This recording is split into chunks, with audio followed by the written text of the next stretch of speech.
Te quiero decir, te elijo a ti. Si me dan a elegir, te elijo a ti. Para poder vivir, te elijo a ti. Es lo que me hace sentir, te elijo a ti. Lo que siento es What we doing? fuerte, imposible no elegirte. Ahora que estás aquí, lo que siento es tan fuerte, imposible no elegirte. Ahora que estás aquí, para poder existir, te elijo a ti. Te lo voy a repetir, te elijo a ti. Siempre voy a insistir, te elijo a ti. Ya no quiero sufrir, te elijo a ti. Lo que siento es tan fuerte, imposible no elegirte. Ahora que estás aquí, Markets are shaky again. lo que siento Markets are shaky again, chat. imposible no elegirte. But this time Ahora que This time it's in Asia. We got so much to talk about. We got so much to talk about. Let's just dive into it. Let's just dive into it, okay? Let's be real about it. I mean, I don't really care about how you feel about it. Let's lock in. I don't even really have a real hobby. Let's just lock in real quick. And I still got it. I need $1 billion. How are we making plays, boys? How are we making plays? Let me turn on Twitch. And I still got it. I need $1 billion. Happy Sunday, chat. How y'all doing? Happy Sunday, chat. Hope everybody's feeling blessed, feeling healthy, feeling relaxed, feeling rejuvenated. So much going on in the world that I just want to learn more about. I'm intellectually curious today, chat. I'm intellectually curious today, chat. What's today? Day 67? Is today 67? What's today?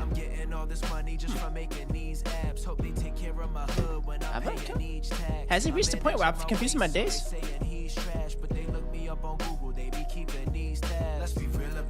How many days has it been? Oh, 67. Yep. Yeah. Yeah.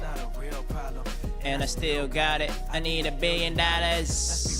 Also, Kayvon has a new song out.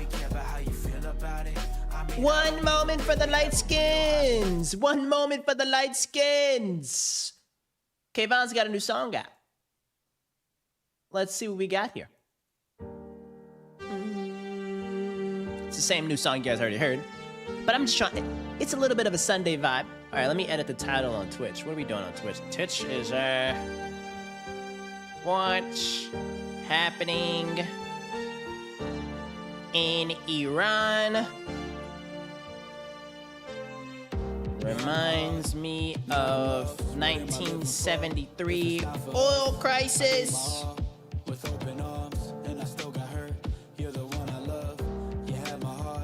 Hi Twitch. I just updated the title for you guys. Every time I look in here, I see like one viewer. He's gonna say 10,000 one day. What a bad idea.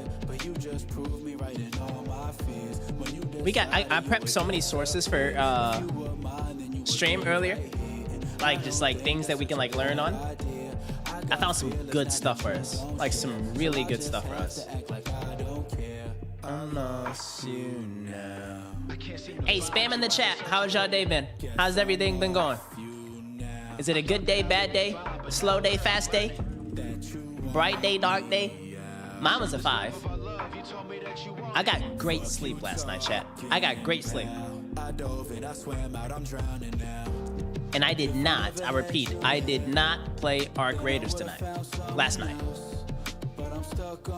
So, I got incredible sleep. And I hope everybody else got incredible sleep too. You guys see how like light skinned this song is? How am I supposed to make billions of dollars to this? But I still like it though. Hey, Richard, that's beautiful, bro. Went to church, did some grocery shopping. You were editing and still grinding and focusing on you. Yes, let's go, bro. Heck yeah, man. I love to hear that. Chris, thank you so much, Top Dog, for making let me know that Twitch is working. Chris, I actually have a project for you. As part of your internship, I need your help doing something. You up for a project? It's gonna be like a weekly recurring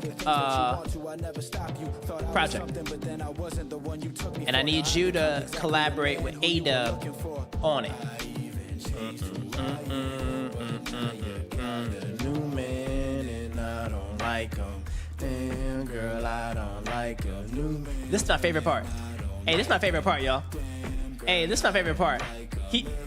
He's like, he said like, oh, like with your ex and with his ex, he's like, and now you got a new man and I don't like him. It's so good.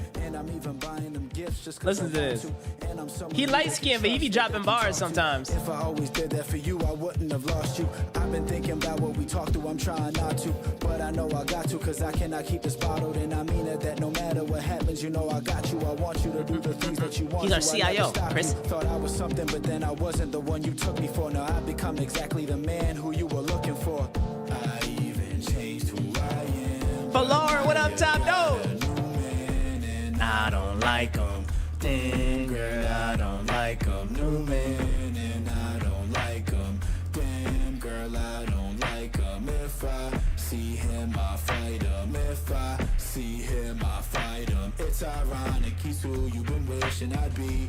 I'm who you see when you're with him. You think about me. And I think about you too. When I'm doing things, I think of what would you do. How'd I miss the hints that you would give me when you're sad? I envisioned something different when I thought we watched some Blues Clues.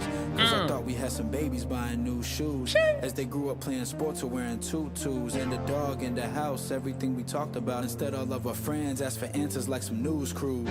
And every time I tell them it's a lose-lose. Because how'd I choose you and still lose you? Who knew, boo-hoo, maybe you knew that we couldn't make the time to fix up all the loose screws. So locked, You chat. a rare Pokemon Mewtwo, and I thought I could be your favorite card that you. You know what's funny? He was sitting right here in my couch when he made the song. That we got too far to connect. We were Bluetooth. I'm lost now. I'm running. I'm gone now. I'm on now. I'm off now. I've gone down. I just thought in my mind about are there words I could write you now that could make you be mine again? Shit. Or is it too late, my time ran out? Guess I'm trying that, girl, I'm crying now. Tears I'm fighting back with each word I'm typing out. If I was scared before, then I'm frightened now. If I wasn't dead inside, I think I'm dying now. Got no shame about it, yeah, my pride ran out. Do you feel the same about it? Saw you signing out, I'm lost in the hope of us. I'll be hiding there. If you're looking for me, you can find me there, yeah. Wow. That last part of the song, absolute banger. First half of the song, super light skin. Are we here for that? Absolutely not. We're gonna make smart money moves and dive into 1973 oil embargo crisis and how the heck it relates to 2026. We are trying to find generational buying opportunities. Let's lock in, chat. Let's be real about it. How y'all doing? Roll call time. I'm geeked, y'all. Real hobby. That's not a real problem. And I still Let me show y'all something. I need $1 billion. Let's be real about it. I look at stuff like this. Bro, I eat downturns for lunch. And I still got it. I need $1 billion. Yeah, I've been in the lab. This is an investment advice. This is life advice. Lock in, Shred Lords. I see stuff like this, chat. I see stuff like this. SK Hynix, number 2, number 3 player in the entire AI memory ecosystem. It's down 12% today. It's down 20% in the last 5 days. And they literally just signed a contract with NVIDIA to be the exclusive HBM4 supplier for their new AI tool, Vera Rubin. This don't make no sense. This dislocation's about to be crazy, chat. Hey, this dislocation about to be crazy. I'm looking at SK Hynix. I'm looking at Samsung. I'm looking at Lumentum. Hey, chat, I'm geeked. I'm geeked. I need $1 billion. Let's be real about it. I mean, I don't it's like do you guys know what happened in 1973? Really have a real hobby. It's not a real problem, and I still got it. I need $1 billion. Yeah, my balls are infinite. Like, My cars got tits. First of all, y'all weren't even born when the 1973 embargo happened. All right, y'all weren't even born. But let's get a little bit of a recap. Let's do like a little bit of summary. All right, let's do a little bit of a summary. Here we go. 1973 oil crisis, aka oil prices went up like crazy because of limited supply and continued demand. Right? This is what happened. October 1973. This is when OPEC, which is the OAPEC, which was the Arab members of OPEC, they imposed an oil embargo on nations supporting Israel, principally the US and the Netherlands during the Yom Kippur War. This created severe supply shortages, quadrupling global oil prices from $3 to nearly $12 a barrel by January 1974. Stocks absolutely collapsed. It absolutely collapsed. I think Warren Buffett's portfolio fell literally by like 60%, I think. Let's see. Let's see what happened here. Let's try to go to max. Okay. Stock market in 1974. Let's see if we can get, here we go. 1973 to 1974 stock market crash. All right. This caused the bear market, affecting it was one of the worst stock market downturns since the Great Depression. Boom, boom, boom, boom. All right. It was the outbreak of the 1973 oil crisis.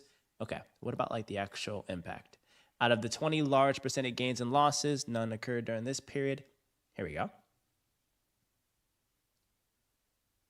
Here we go.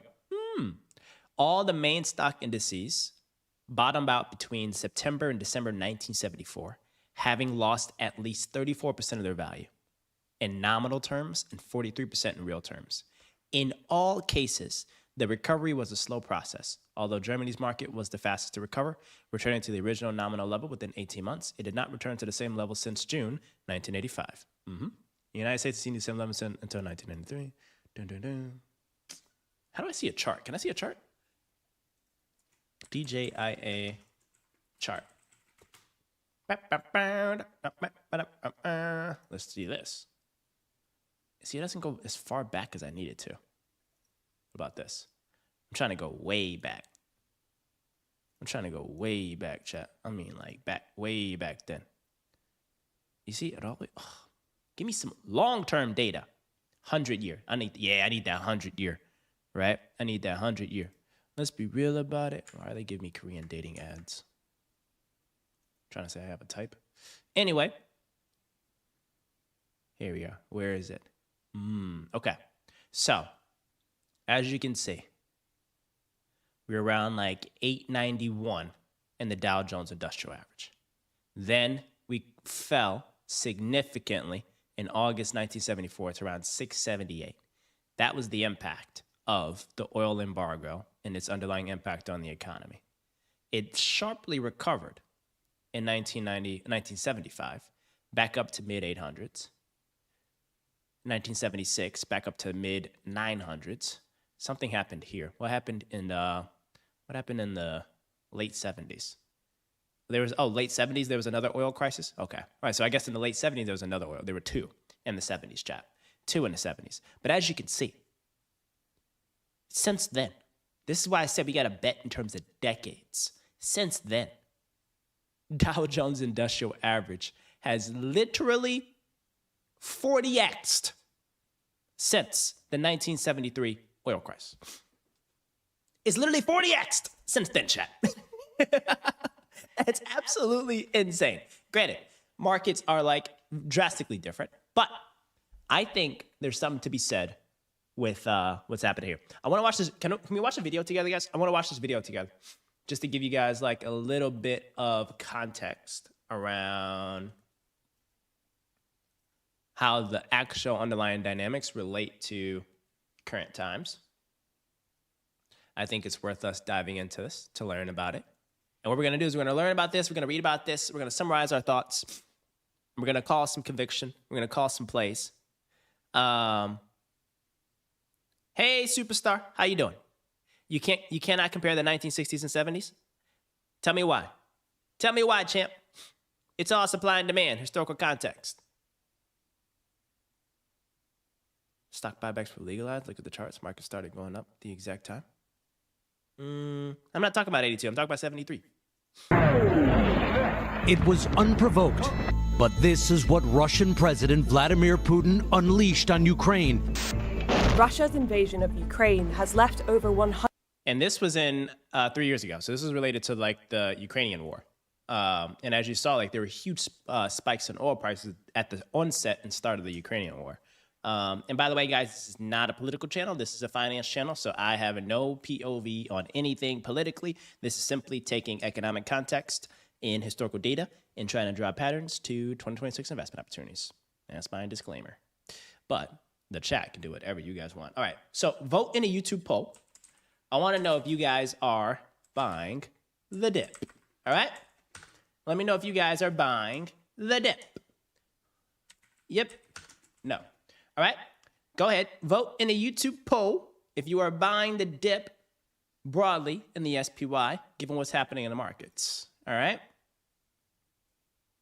All right, chat.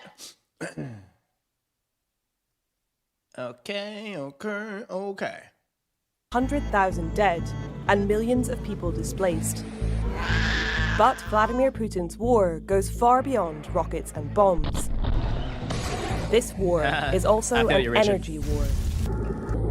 Electricity bills are soaring. Superstar. Work is This is continuing great in context. Ukraine to restore Do you have like electricity. resources that we should look at Parts of together? Europe are going dark. That has resulted in really bad disaster. What about We're this smart, at a y'all? moment in history now where energy has become a weapon. But we've been here before. The Arab-Israeli War of 1973 sent an energy shock reverberating around the globe. The Organization of Petroleum Exporting Countries imposed its boycott and within a year raised prices more than 300%. At the height of the embargo, 500,000 people were thrown out of work. Bro, I'm not diabetic. I am not diabetic. So what lessons can we learn from an energy crisis 50 years ago? This is, hey, we so locked in, chat. The energy weapon. Hey, look. I'm down to learn as much as I can tonight, chat. I'm down to spend a 50-hour stream learning this stuff if I have to get smarter on it. JK, we're not doing a 50-hour stream. Hey, Shasha, how you doing?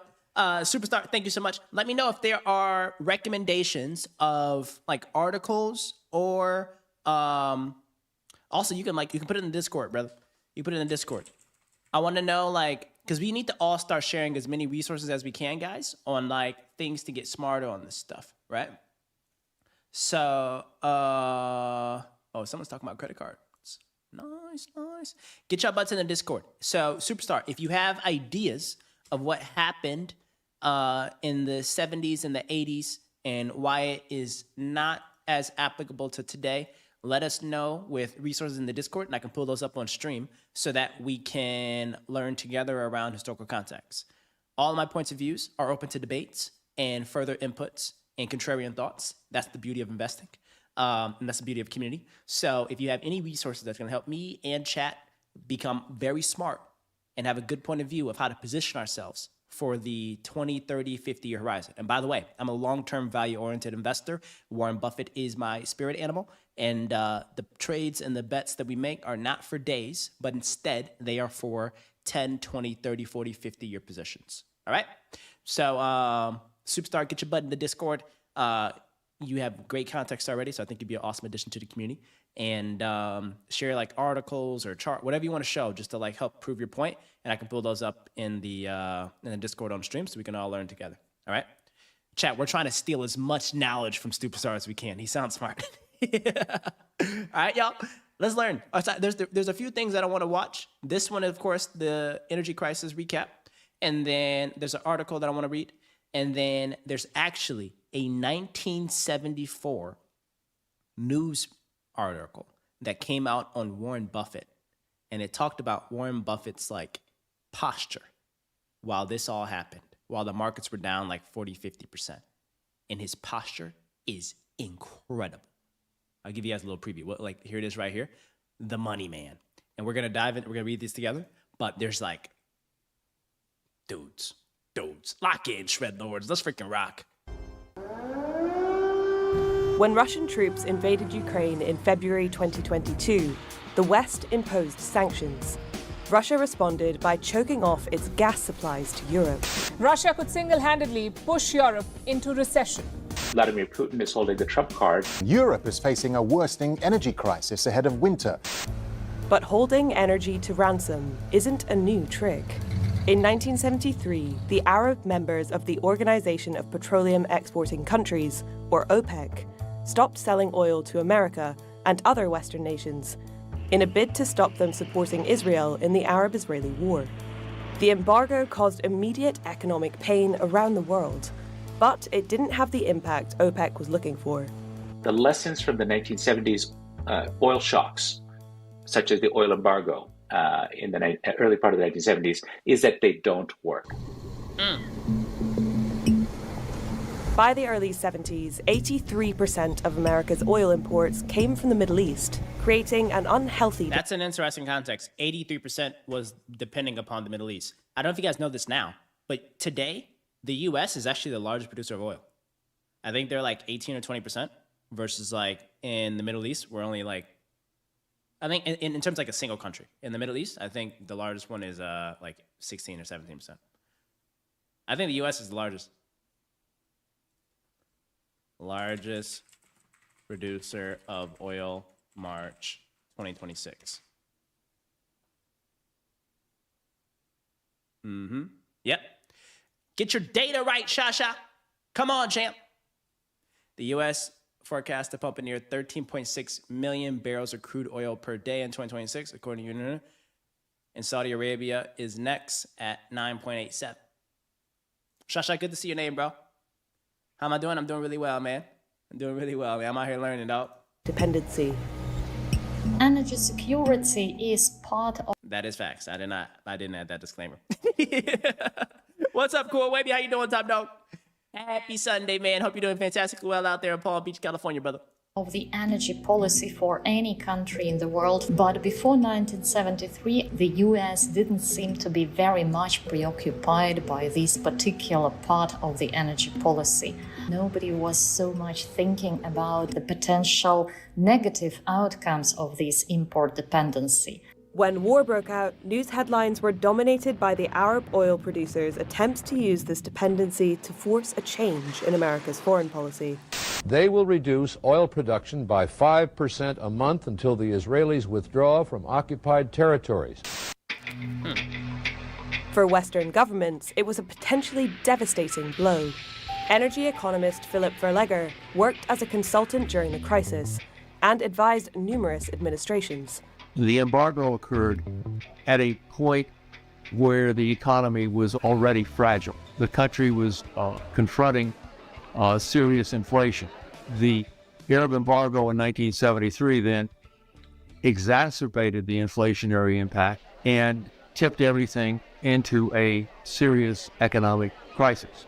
So chat, like people, I don't know if you guys know, and I don't know, you should guys probably ask your parents or like grandparents like what was happening during this time. But it's like apparently like gas prices, like people ran out of gas. Apparently they ran out of gas, you know? And it's like, it's actually crazy. Energy had become a weapon. I don't give a crap what you want to do. Bro, stop giving me these dumb ads. Like, this is like, how do I report this ad? I'm sick of hearing about my pancreas. The heck? I'm trying to hear about oil embargoes. Lock in. The economy was utterly reliant on oil. Hey, Black Mama Trader, what up, top dog, Shred Lord? We were at a moment of inflection. What you talking about? What your bank on? When the Middle Eastern producers were ready to seize power, in a sense, over the oil markets back from the West, particularly the United States. Up until the 1950s, America had been self-sufficient in energy production. And while it remained a big oil producer, as the century progressed, it simply didn't make enough for its own needs. The balance of power in global oil markets had shifted. You've been heavy and in oil America's recently, reliance bro. on imports from the Middle East meant its Godspeed, economy brother. paid the price. Godspeed. The US economy was facing tremendous difficulties. There was deficit of oil and oil products. There was also deficit of gas. The resource-rich countries, they suddenly realized that they can affect this situation by restricting oil supplies. 1973 dramatized U.S. dependence on foreign oil. During the embargo, American oil imports from OPEC fell by nearly half. Dang. Over the next few years, the price quadrupled. The impact of the embargo and the higher oil prices was felt globally. By the end of 1974, we were in a pretty severe Day recession. Zero Investor, what's up, Top Dog? But despite the bleak outlook, They're crashing some hard. spotted a path Very through hard. the crisis. One great energy economist, Moritz Edelman, a professor at MIT, was quoted in The Economist at the time saying that if the Arabs don't sell us oil, somebody else will. Edelman was right. America might have paid more, but the oil still flowed. The Arabs refused to sell oil to a handful of countries like the United States for their support of Israel, but they Diesel continued Investor, to what's the sell play oil for to Asia? other countries. And so once the oil Are made you its looking at way to China, the Korea, marketplace, Japan? those cargoes were redirected at a higher price, with middlemen profiting along the way to the markets that needed that What's oil. USO? And forgive my stupid Prices questions. I'm went not an oil guy. But the United States did get the oil it needed. Just 5 months in, Korea and OPEC Japan? lifted its embargo without the US changing its stance on the conflict or running out of oil. And the reason is oil is a fungible global commodity. Every barrel of oil is connected with every other barrel of oil, even though there's some minor differences in grade and refining qualities. Basically, oil will get to market as long as there's demand. Oh, United States oil. Okay. 50 years on, the West is learning the same thing again. How do you buy that? Despite attempting to switch energy supplies, Europe is still getting oil from Russia. You're buying only via India, where it's refined from. Are you buying like an index, Black Mamba Trader? What's your play with this? Are you buying an index or something? The greatest thing to happen to the U.S., we became the world's reserve currency at that point, and all global central banks had to start buying our debt via U.S. treasuries. Ooh. Can we all piece this stuff together? I would be very curious to see if chat can spam all your thoughts, and then I'm going to have AI after this consolidate our thesis. That'd be really cool to see if we can just like have a very concise thesis, because we have some people that are on the macro side, some folks on the commodity side, some folks on the equity side. We should just piece together a beautiful narrative around how the heck we're going to play ball, chat. How the heck we're going to play ball with this. But do you guys agree that like the supply demand characteristics of 1973 do seem to be relatively similar? It do seem to be relatively similar, right? The question is, how long is potentially some of the supply chain shortages in the Strait of Hormuz, I don't know how to pronounce it right, how long is that going to last? And whether or not that will continue to have like excessive impact on global oil prices.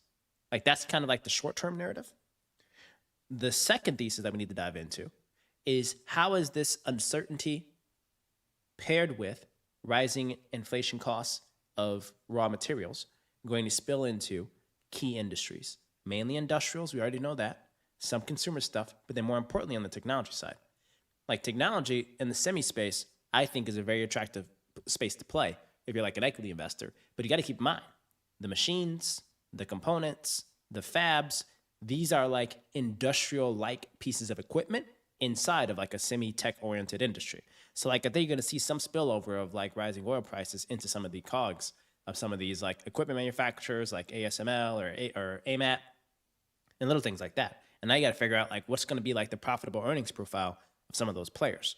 And thirdly, the geopolitical tension, fear narrative, how much can this pull through into the stock pullbacks of some of our highest conviction names in chat capital, right? So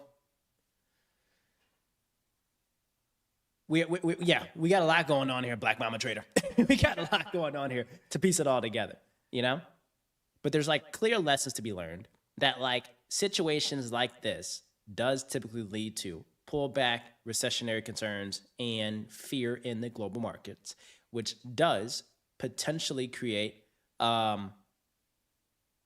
it does potentially create attractive buying opportunities, in my opinion. I don't know when it is, but it's just like broadly, I think it's like attractive. Stop thinking about the US, you need to think broader. What are the most attractive regions to think through for this? I'm a global investor. Like the pullback in the names that I was talking about earlier, like that's SK Hynix, that's Korean, and Samsung. Think about the 2 billion people in China and India. Iran cannot starve 2 billion people. Yeah, that's true. That's true. They don't talk about that enough. They don't talk about like the impact of those in China and India. Okay, yeah, I get this, but what's the play, guys? Like, give me ideas out of this. Crude and sold at a higher price. Russia is actually making more money from oil today than it was before the war. Hi, I'm Christian Onda. Hey, superstar. I'm the biggest American you'll ever find. So, if there's one thing about my commentary, it's going to be the positioning of American businesses. All right. So that's exactly how I'm going to be thinking about that. So you were spot on. I'm thinking like an American because I am a very proud American. The Economist's European economics editor. We've written a lot about the energy crisis over the past few months and how it may affect the world. If you'd like to know more, click the link. Burning, tingling, numb, aging feet. They keep giving me ads about my feet and about like my body. Is it trying to tell Now me making more money from oil highlights another lesson the world has failed to learn from the oil crisis of the 70s. Diversity of supplies. Being overly reliant. I think Google Finance can summarize this better for us, right? Let's see. Let's go to Google Finance. Google Finance, you're up, champ. Ooh, wait, I gotta sign in. Okay, hold on. Let me get my other resource. Let me get my other analyst going. Oh, Chris, did I ever give you your project, Chris? I don't know if I did. I don't think I gave you your project. You want your project, Chris? Okay, Google Finance.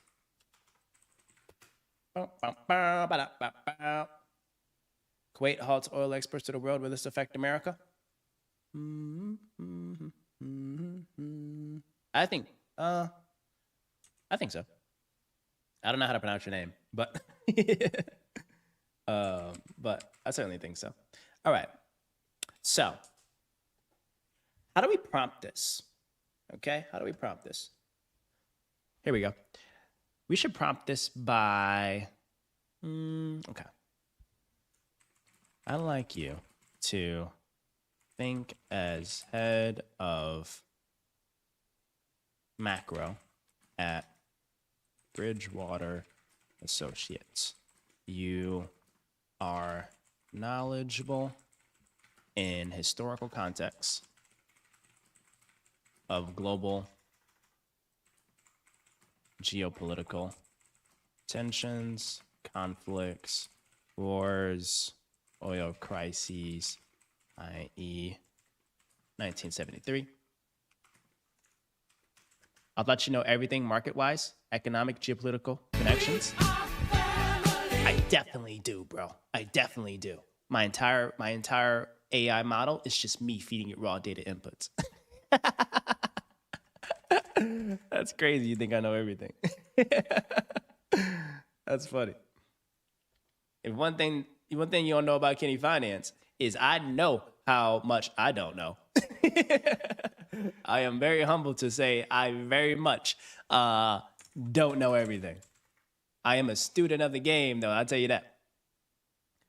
Moshtaba Kaname. Dang it, I butchered the name. MK, my homeboy MK. What's up, champ? How you doing on Twitch, brother? Good to see you, and thank you so much for the follow on Twitch. Please provide commentary on what you think's happening in the markets, and we're going to shape together a thesis globally for the whole world. But let us pause to welcome one of our greatest investors in the chat, CJ. CJ, how the heck you doing, my man? Happy Sunday, brother. Hope you're feeling blessed, happy, and well-rested, and thank you so much for putting us on game with TPL, brother. Hope that's doing fantastically well for you. Guys, do you see this chat from Twitch? This is crazy. What? Hey, but don't say anything that's going to get you banned. All right? That's a funny joke, but don't say anything that's too politically sensitive. This is a business and finance channel. Anyway, I'm trying to train my CJ, oh, CJ is TPL. I don't know if you guys know, but CJ is TPL. Did you just say check the prediction markets? Come on, we don't allow. Hey, chat knows my position on prediction markets. That's full of degens. Don't. Oh, okay. Come on, superstar. You're losing credibility points here, superstar. You're losing credibility points. All it is literally high schoolers on. High schoolers are on. They're on. What's the name? Freaking. What's it? Kalshi.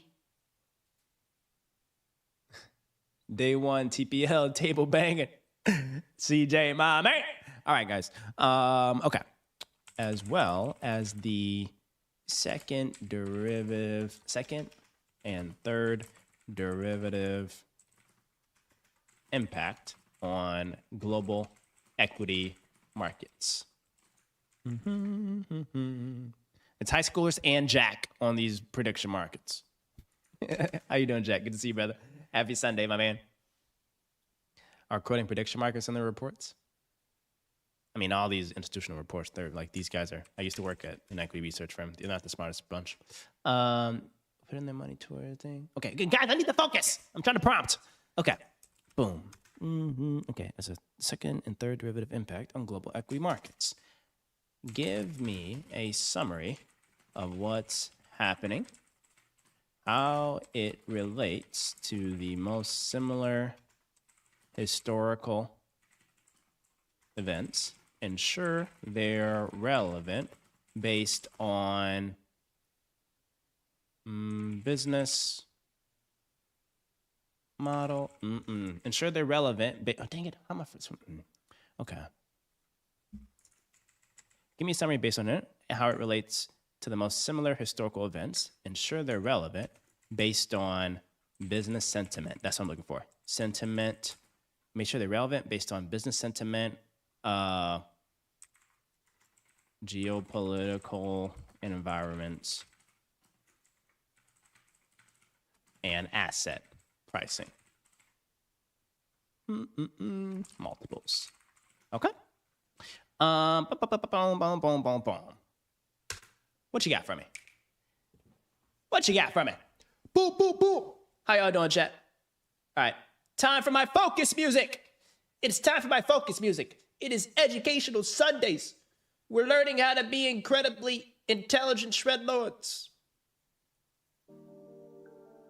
Tell me about gas prices, Twitch. Tell me about gas prices. All right, here we go. So, as we navigate through the opening months of 2026, Goldilocks era to mid-2020s to a more structurally volatile regime. Three-body conflict is the escalating U.S.-Israel-Iran conflict. Crude oil has surged over $100 per barrel following strikes of Iranian infrastructure. All right. This has triggered a broad reassessment. Okay. Historical analogies, 1973 and early 2000. Quadrupling of oil prices, long-term stagflation, gradual price rises, war on terror.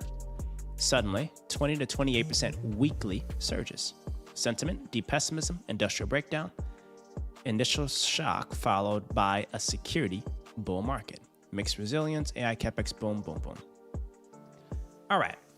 So like 1973, we are seeing a geopolitical event, the Iranian conflict, deeply threatened a major energy choke point, Hormuz. However, unlike the 70s, global economies are less oil intensive, and the US is now a major producer. That's the key difference, guys. The risk today is not just cost push inflation, but the weaponization of supply chains, critical minerals, and chips. Now we're talking. So derivative 2, fiscal and monetary. Central banks are in a difficult spot. While energy spikes add to headline inflation, the temporary nature of conflict-driven shocks may lead them to look through the volatility rather than hike rates aggressively. We're seeing a structural shift towards national security spending, capitals rotating into defense, aerospace, energy security, and AI infrastructure.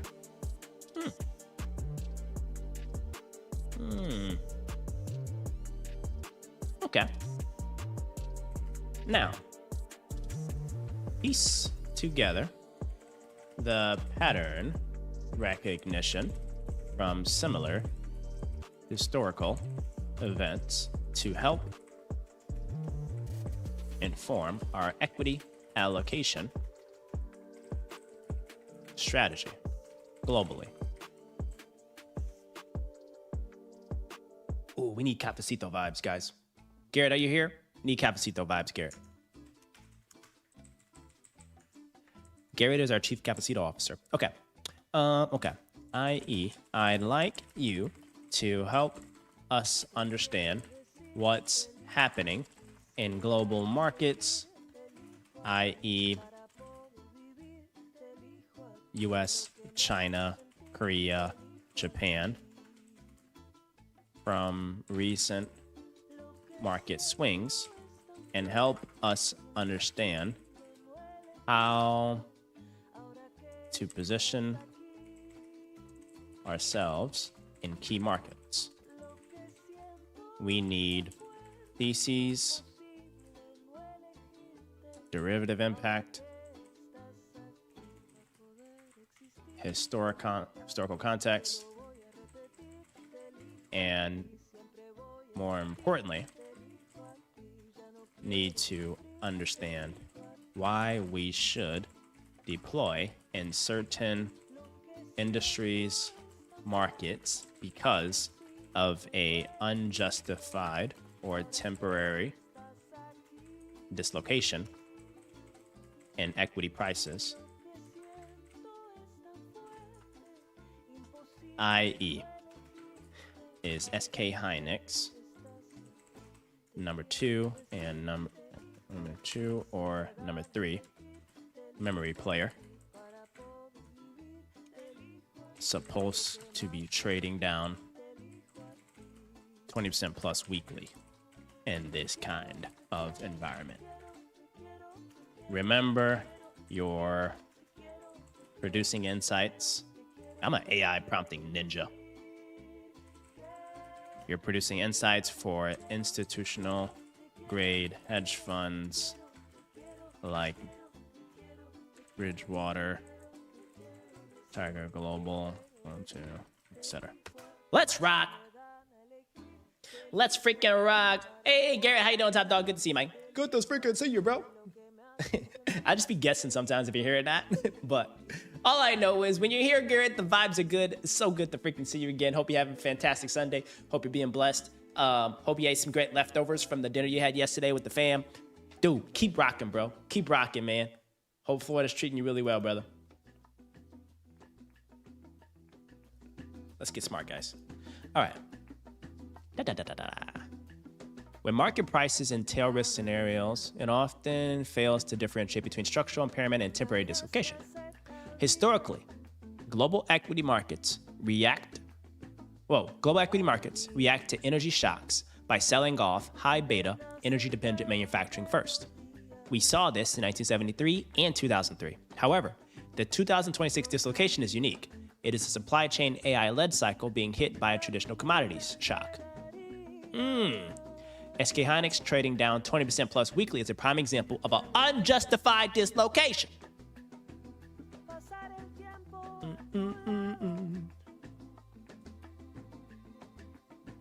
Can I just tell it to refute its thesis? Or be like, make sure you're unbiased and stick to facts?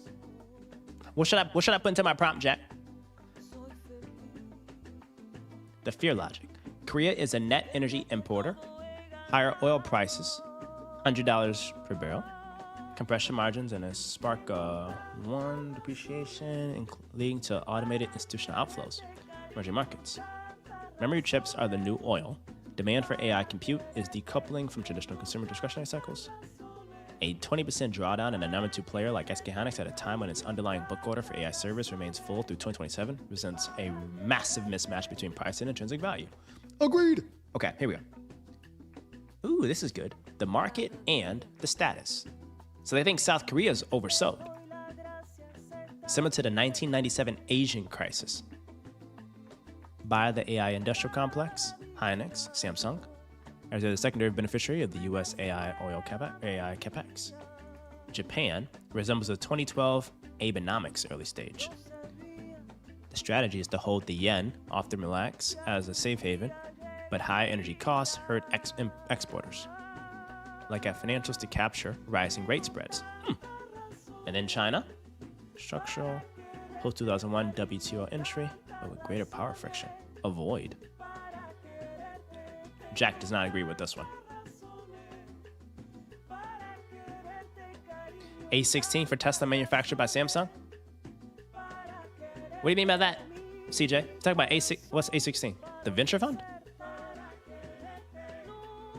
A16 for Tesla manufactured by Samsung? Or the chip? I really like Samsung. I really like Samsung.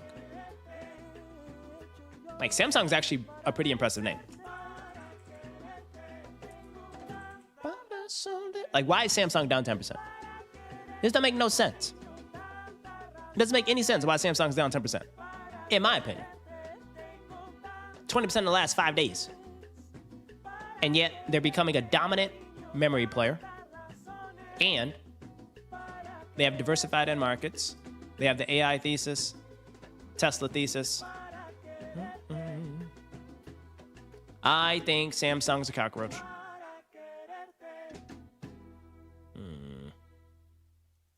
I don't know, guys. What do you guys think? I was looking at EWI earlier. That's like that's their index, right? I'm bullish on South Korea.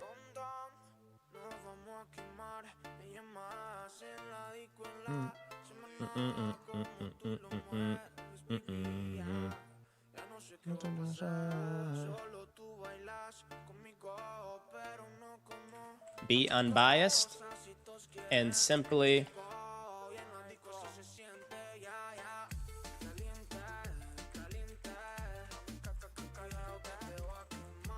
based on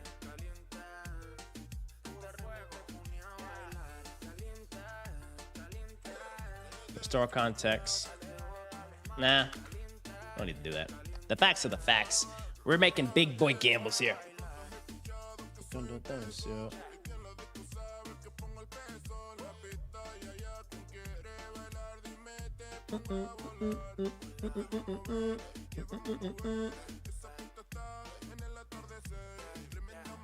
Energy war snapshot. 2 to 3% of global oil infrastructure is already hit. 20 to 22% of LNG impacted. Another 9 to 11% oil supply sits in high-risk facilities. Thank you for that snapshot, Garrett. Guys, we got so many smart people in here. This is fuego. Fuego!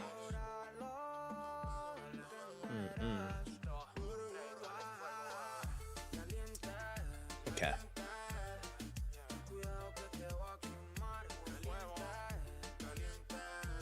Can I buy?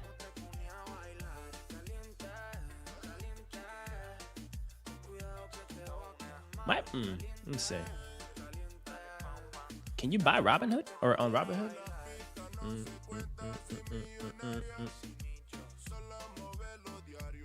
Let's see.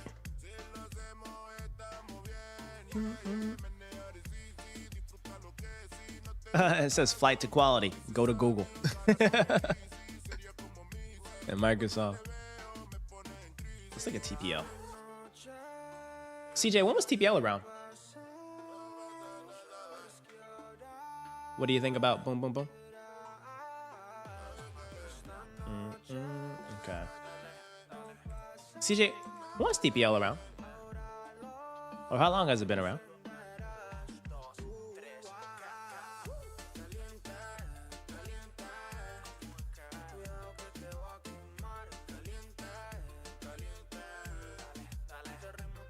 They've been around a very long time, right? Okay, so we, like, academically, we should be able to go all the way to like 1970s to see like how this impacted their financials, right?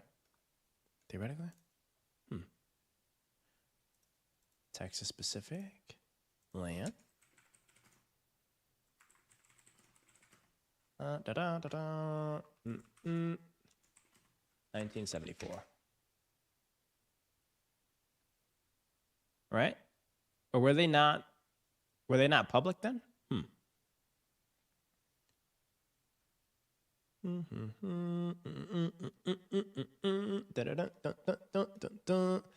It wasn't an oil play at first. It was land granted to train company. Isn't it kind of cool, the evolution of a business like that? Let me show you guys how impressive this business is. Look at the financials of this business. And neither CJ nor I are employees of this business. We are simply admirers of the asset. We're simply admirers of the asset. All right? But looking at the financials here, guys, let me make it bigger for you all. Let me make it bigger for you all. All right? Can you guys see? Can you guys see? Alrighty. So, make this bigger for Garrett. Here you go, Garrett. Dun, dun. All right.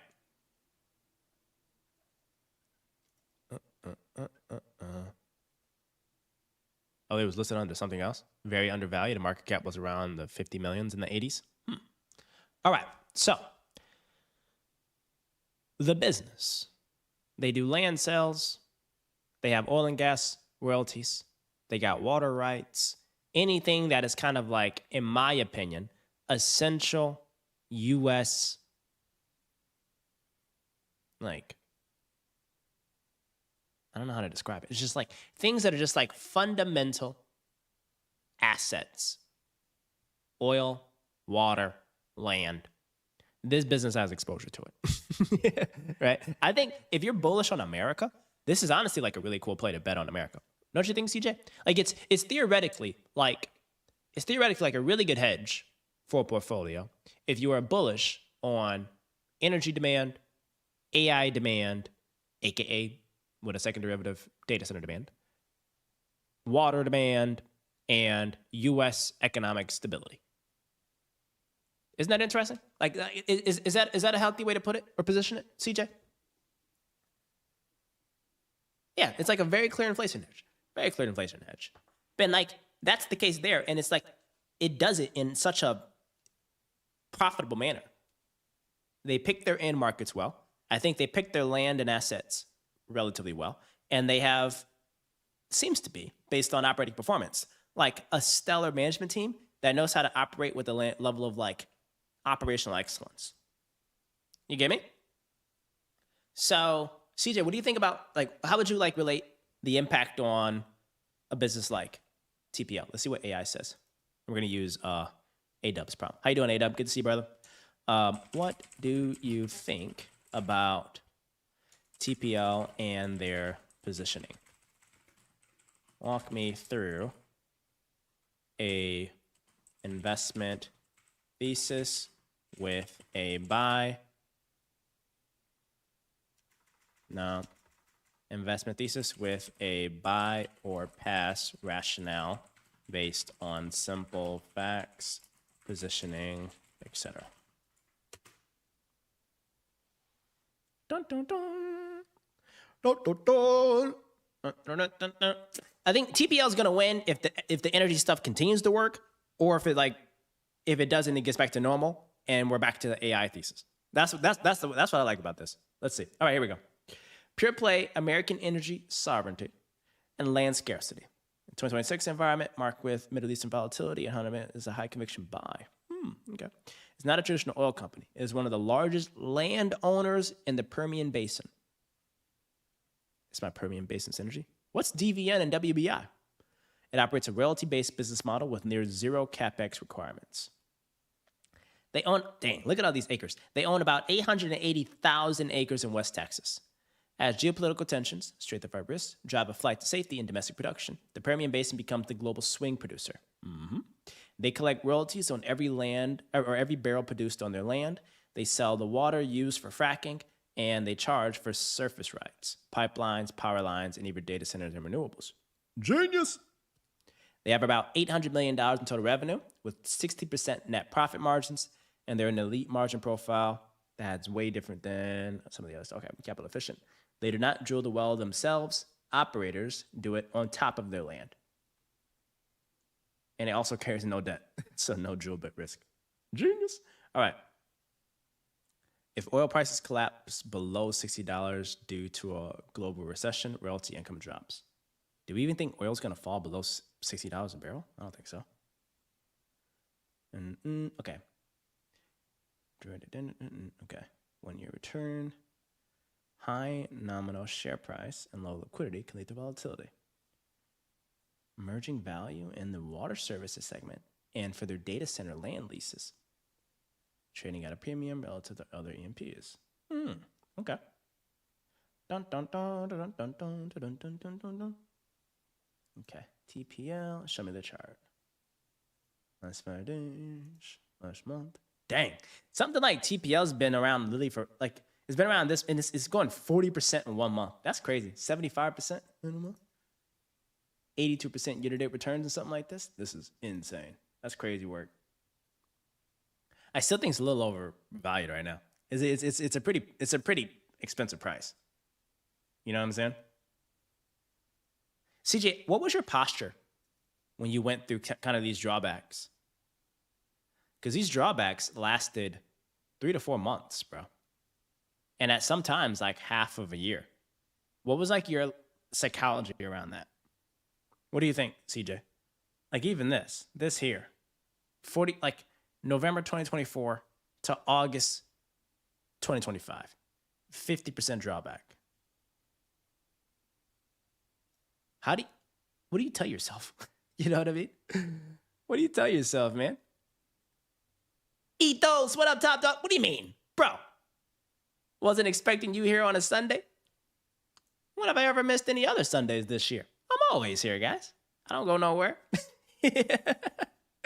Hey, y'all, I don't go nowhere.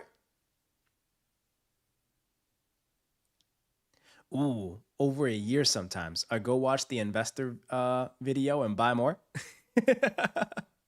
I love that, bro. Because global LNG production was hit the hardest. The largest U.S. natural gas producers to EMEA stand to benefit the most. Companies like LNG and VG are pretty well positioned. Oh, you're the second person to talk about VG. Black Mamba Trader also talk about VG. Once you're sure it's your thesis, you buy more. Hey, that's facts. That's facts. I just wanted to see if he was gonna like. It was a trick question, CJ. I'm Buffett trained. It's like, guys, like I have like 5 assets that were like, if it ever pulls back anything, I'm buying. You know what I'm saying? Like I very much intend for Google's pullbacks to buy a bunch of Google. For TPL's pullbacks, I got conviction on this as well. Like I'm buying it up. I'm buying it up. You know, I just wanted to like you to put it in the chat to showcase that if you have a high conviction name, it's literally like going to a grocery store and having the same groceries you buy every single week go down 50, 70, 80% for a long period of time. And that's an excellent opportunity, right? Like I treat the markets like a grocery store video game to where if you have the same 5 groceries that you know are healthy for you, nutritious, feeds your family, and is essential, but one day the grocery prices fall from $10 to $3, you're not going to not buy it, right? You know what I'm saying? You're not going to not buy it. Anyway, merch. Let's see. Oh, there was a funny tweet I wanted to show you guys. There was a very funny tweet I wanted to show you guys. It was Warren Buffett's tweet. Hey, Irreplaceable. What's up, Top Dog? How you doing? Happy Sunday. Hope you're living immaculately well and staying blessed this Sunday, and hope everything in your entire life is living abundantly. We're just out here talking about the markets. We're talking about markets here. If you guys want, there's some pretty good resources that I'm gonna put it in the Discord, actually. I'm gonna put it in the Discord. I'm gonna put it in the stock market one. Oh, AW, you put some stuff in here. Guys, I'm overdue of catching up on everything in the Discord. Y'all been popping off with some good stuff in the Discord. Like we got some stuff on the business buying side, on the stock market side. Jack has his new snippets in our junk mail thing. And then I got to catch up on a lot of these. I know XD Leak asked me a question about like stock or business credit cards and all that. But in the stock market one, I'm going to do like resources. I'm reading this week, reading/watching this week to understand current energy setup. Right? I'm going to spam a bunch of links in here for you guys because we could watch all these on stream, but it'll take a minute. It'll take a minute, guys. So there's this one. Goldman has really good stuff that gives you kind of like very short-term oriented perspectives on markets. There's some really smart people here. There's this tweet right here. Favorite, my fave. Boom, boom. Trying to give you guys a bunch of context. This was good. You guys can watch that on your own time. Then this is good. This one is like understanding Iranian like energy leadership.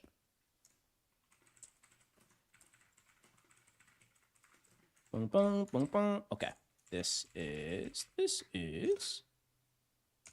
energy crisis of 1973. Dun, dun. Short-term market volatility perspective. Short-term oil market volatility perspective.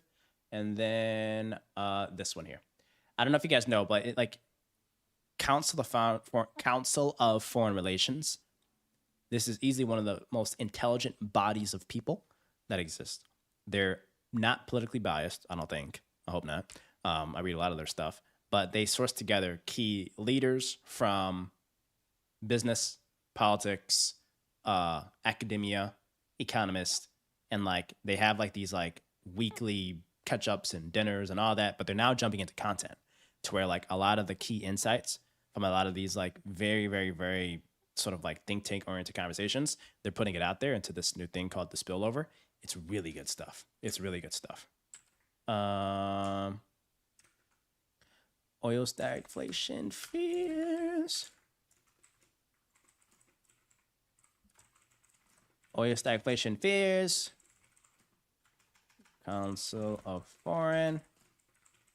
Hey, I be giving y'all a straight game. I be giving y'all a straight game. And this is all free. This is crazy work. Lock in, Shredlords. And if anybody has any other resources, share it as well. And do not put in this Discord short-term oriented tweets from some bozo. Do not put some stuff that your freaking homeboy put together on Chinese TikTok. If you aren't putting institutional grade stuff in here, get out. Get out. All right? This is the Smart Money Shredlords. And this is literally stuff that I have like in my group chats with my friends that work at hedge funds. Right? So I'm taking things from these group chats and I'm giving it to you guys. Okay. If anyone has any other smart resources, please share. Okay. All right. Now, I can close this. I can close this. I can close this. But in 1974, we all know what happened in 1973. But in 1974, Buffett's final word was this. Look at this. It says Buffett final words. Now is the time to invest and get rich. Boom. And he said, swing, you bum. Buffett's got such great character, y'all. He's got such great character. I know CJ doesn't really like him. Oh, no, it was CJ. It was James. James didn't like him. James was like, oh, Munger and Buffett, they're outdated. Or it was like that's a biased pick. I'm like, bro, those are my goats. Those are my goats. My goats, Kobe Bryant, LeBron James, Warren Buffett / Charlie Munger, and Lewis Hamilton. Those are my goats. Like if I had a Mount Rushmore of like amazing people. Oh, and Jane Goodall.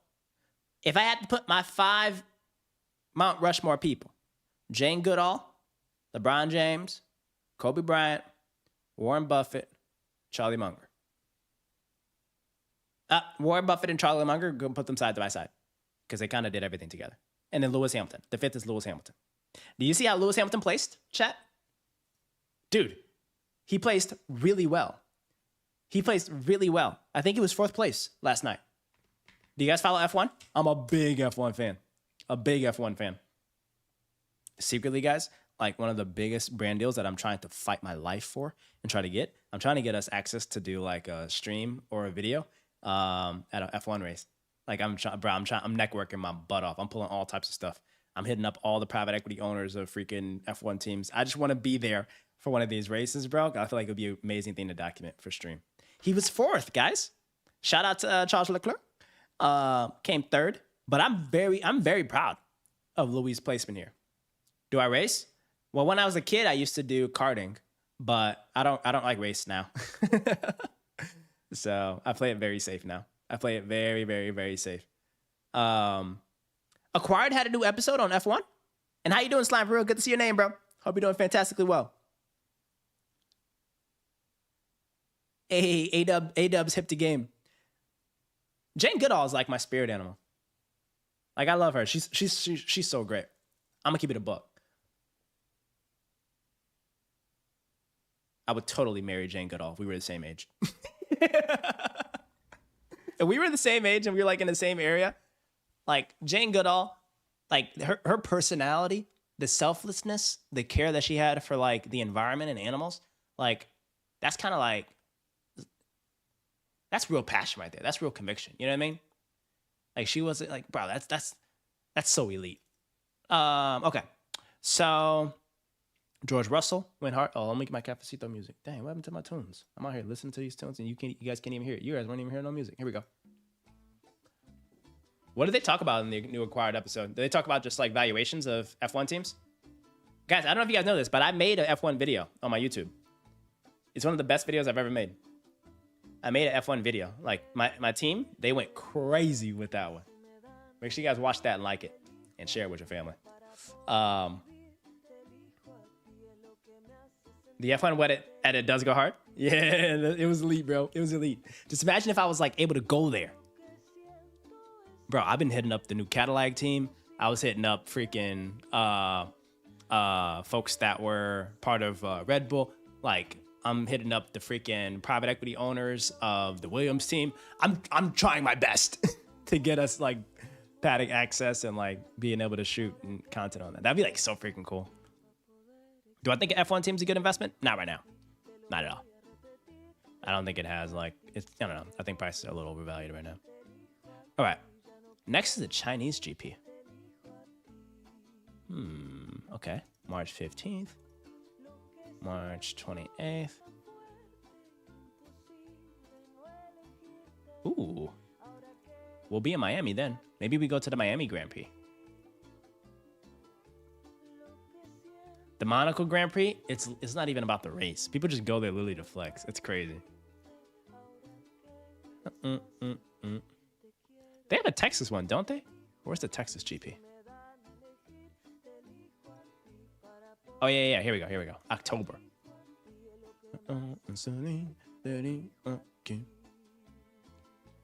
Hey, hold on. This is sick. Okay, here we go. Their debut. The Cadillac F1 team.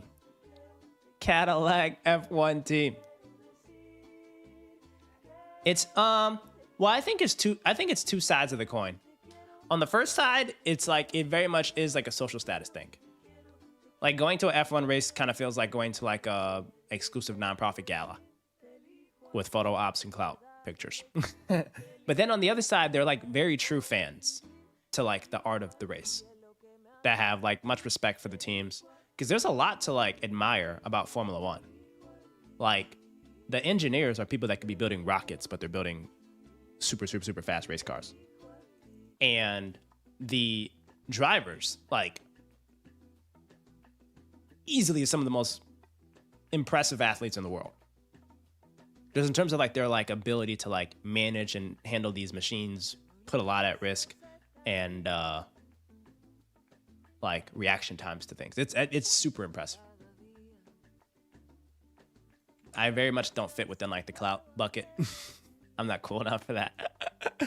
And I have too much of a don't give a F attitude. You know what I'm saying? What's Watkins Glen's? Watkins Glen? What is that? This is only the beginning. SP11 is the first to take a Cadillac Formula One team car across the race line. We're currently investigating VB77's lap retirement. Sergio Perez. He's an OG.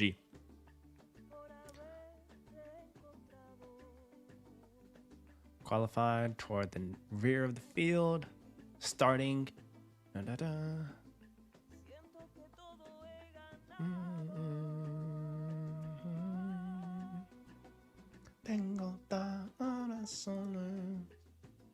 right, what else is happening in the world?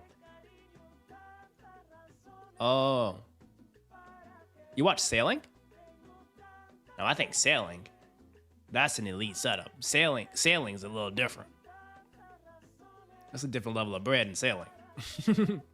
Sailing, polo, that's old money.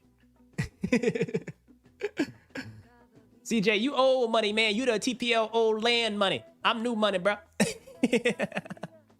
What's Vindy Globe?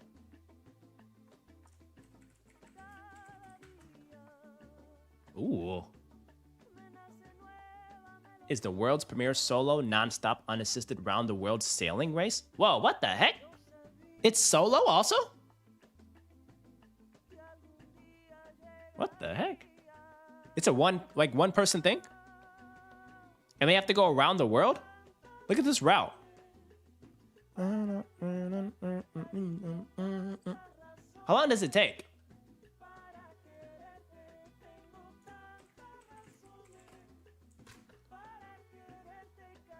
Whoa, okay, so the Vindy Globe is a solo, non-stop, unassisted, round-the-world sailing race. And you gotta, guys, you have to, like, pure endurance, by the way, like CJ said. You also have to handle and manage and experience the roughness of the seas globally and the oceans globally.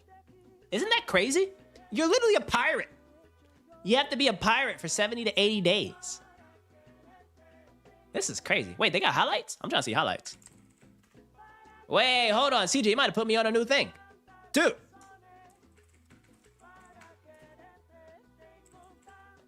I want to see some highlights.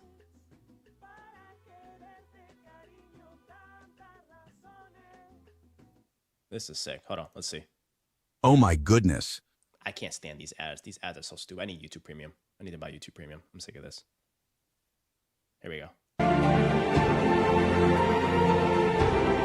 I'm not trying to get copyrighted, but we're going to do this without the sound. Anyway, look at this. Whoa.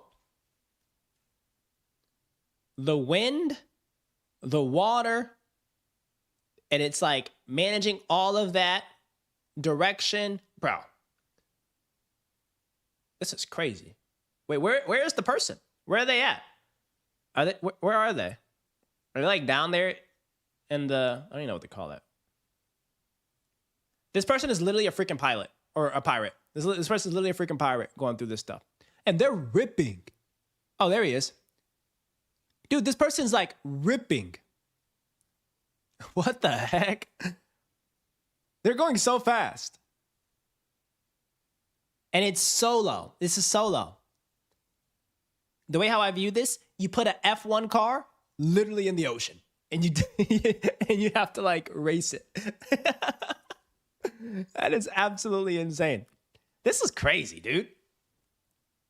Okay, is this, who owns these teams? Is this like a private equity owned team? What's the buying opportunities here? Or is this also owned by Liberty Media Group? For some reason, Liberty Media has all these damn sports in their portfolio. For 70, 80 days, you probably don't sleep. Like this goes for like even Vindy Global Racing people. Like I think broader just like sailors and boat operators are just like trained differently to just get like quality naps and short interval sleeps. I think their REM cycles are just built absolutely different, dude.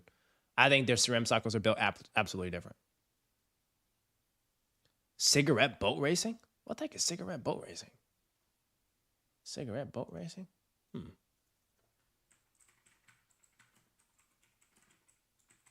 Cigarette boat racing. Oh, snap, like these. Oh, it does look like a little cigarette in the water. What the heck? Cigarette boat racing. Big deep pockets flexing, Rolex, Hugo Boss, you name it. Dude, this is insane. What the heck? Oh, these are those things where you be flowing out the water like that, and it's just, wow, it's like a drag car. You ever seen drag racing? It's like a drag car in the water, essentially. A dragster. It's like a dragster in the water. This is crazy. Look at how long these things are. Who does maintenance for these? That's a profitable, boring business. Who does maintenance for the cigarette boats? Anybody know? Mm-hmm. Didn't the cartel used to use these to like smuggle things? Right? Didn't I hear about that? I heard something about like maybe it's not the cigarette boats, but definitely speedboats. They used to use those to smuggle a little something. You know what I'm saying? Which I do not condone at all. All right? Check out the DARE program.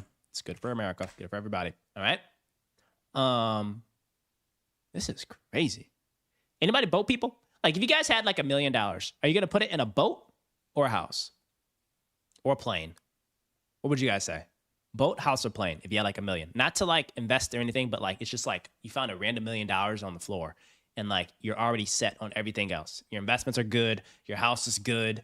Your food is good. It's kind of just like you just need to get rid of it. What would you guys buy? Irreplaceable, you're going to do a boat? Now here's a question, Irreplaceable. Do you know how to swim? That's the big question. And do you enjoy swimming? Because like you're stuck in like some body of water for an extended period of time if you're going to have a boat, because you want to get utilization out of this boat, you know?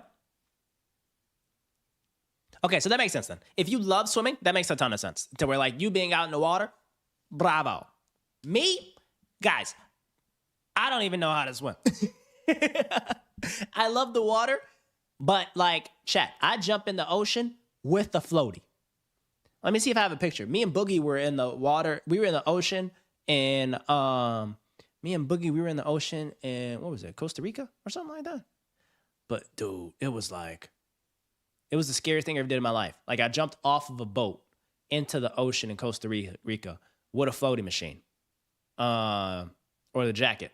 But I was like, I'm not about to not be here and not experience this because of my inadequacies of a skill set. You know what I'm saying? If I'm going to do this, I'm going to go hard. Hold on. Let me see if I can find it for y'all. Hopefully he's got me in there. Boogie, you ain't here? You got that picture? Boogie, where you at? I don't think Boogie's here. That boy Boogie been cranking. When was this, though? It was, trying to find pictures, chat. But it was so funny, though. I was literally just like... It's just like so hilarious to think about. I was like, I know it's on my bucket list. So, and it's kind of like on my short-term to-do list is sign up for the YMCA. I ain't gonna hold y'all up. I was a little scared. Cause the thing is, I found out, chat, that it's like swimming is very psychological. You know what I'm saying? Like it's like, I think I low-key used to have a fear of water. And I think it's because when I was a kid, my cousins, they used to like throw me deep in the water. And we used to go to like the water parks, and there used to be like the huge buckets of water that would fill up and then it would like pour over. My cousins used to drag me and like hold me right under the thing, and I would cry as like a kid. And this is when I'm like 4 or 5. I'm talking little baby Kenny Finance, freaking terrified of water, didn't know how to swim. And I got my cousins used to freaking bully me in the water, bro. You know? I still love them, but I think that's why low key, I think when I get in water, I think subtly I might panic a little bit. Cause bro, I'm a cool dude. I'm very chill. I'm very calm. And I'm very risk oriented. You know what I mean? But for some reason, I think mentally, I'm good to be in water. But I think my body has a little bit of like water trauma, maybe a little bit. You know how like when your body can feel it, like its mass is being like suffocated by water sometimes? I think my body starts to like, you know, lock up, and I don't have the calmness in the water. So I need a coach. And like a private swimming teacher that can like help me unlock how to like be smooth in the water. Cause it's like now it's like I give zero craps. I'll jump in the thing without a floating machine. I just put my faith in God and my friends. Cause I love the water. It's just like, you know, I'm trying to find these pictures, y'all, of like me jumping in there. I wish my friends took a video of it, because that was a crazy setup. Was it Miami? It's Costa Rica. I think Boogie has it on his phone. I don't think I have it on my phone. Chat. Anyway, okay, wait. So the rest of you guys, Irreplaceable told me what she's doing. She's doing the boat. Who's doing the plane and who's doing the what was it? Plane, a boat, or a car or something like that? Yeah.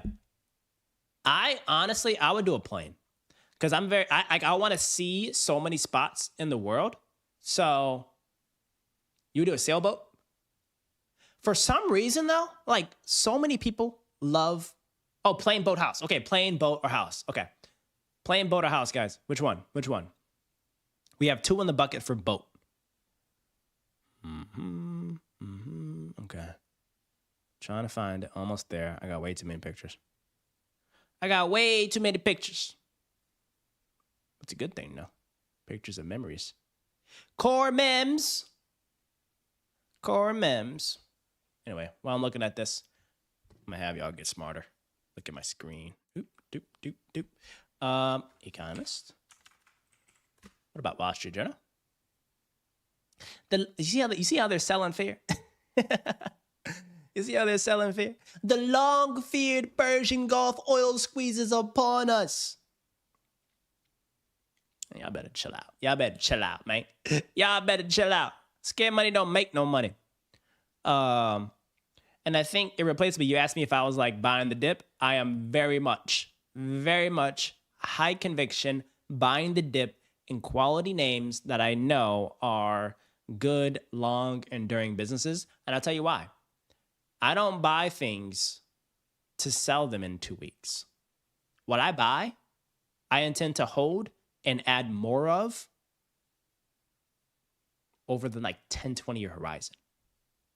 Because I have a very ignorant long-term approach in thinking, because I have a very bullish view that equities, and my favorite is American equities. Some people love different ones, but American equities, and then also more importantly, American equities, I think are going to do incredibly well over the 50-year horizon, right? So the public bucket or the holding company, what we're buying in the holdco, we are not planning to sell those public stocks for 50 years. And it's just all the cash flow we get from private companies that's not being reinvested into the private thesis, we double down into those same names. And I want to have a very concentrated portfolio.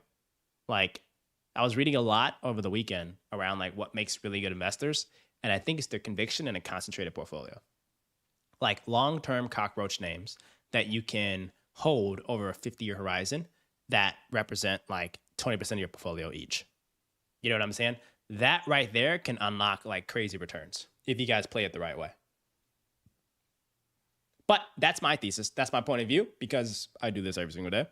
Everyone else, retail investors, y'all need to just be buying index funds and touching grass.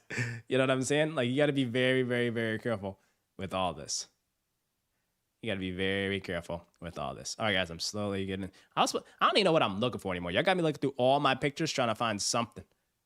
But I think we're supposed to be looking for me and Boogie in the ocean. Me and Booger in the ocean. A little motion in the ocean. Let's see. Boom, boom, boom, ba-dum, bum, bum. You know what would be cool is if AI could look up based on a search prompt, Kenny in the water with Boogie. Yeah, me with my floaty on. It's very, very, very funny sight. And I'm down to embarrass myself and show you guys this. I found it. Look out. Chat, this is so funny. Also, should I go back to this short hairstyle? This short hairstyle is low-key kind of crazy. As me. Kitty, short hair. And this is in Panama, guys. This is in Panama with my floaty on. Me jumping in the ocean with a floaty on. Low-key, the short hairstyle with the skin fade and short curls. Might have to bring that back. That's low-key a vibe. Let's see.